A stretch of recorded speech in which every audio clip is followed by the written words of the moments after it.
Hi guys, তো কার কার চিরুনিতে এরকম চুল আসে?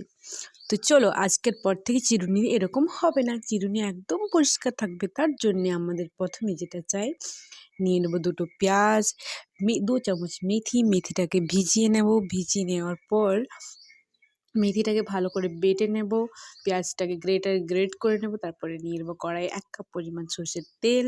তেলে দিয়ে দেবো গ্রেট করে রাখা পেঁয়াজ, বেটে রাখা মেথি। সেটাকে 10 মিনিট ভালো করে নেড়ে চেড়ে নেবো।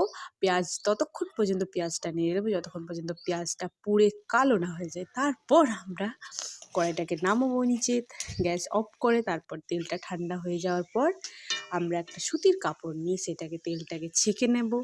ছেঁকে একটা বাউলে নিয়ে নেব। তারপরে তৈরি আমাদের হেয়ার অয়েল। আর এই হেয়ার অয়েলটা আমরা আমাদের চুলে অ্যাপ্লাই করব। এটা অ্যাপ্লাই করার 1 সপ্তাহের মধ্যে তোমাদের চুল ঝরা একদমই বন্ধ হয়ে যাবে আর নতুন চুল গজানো শুরু হয়ে যাবে। তো চলো শুরু করি।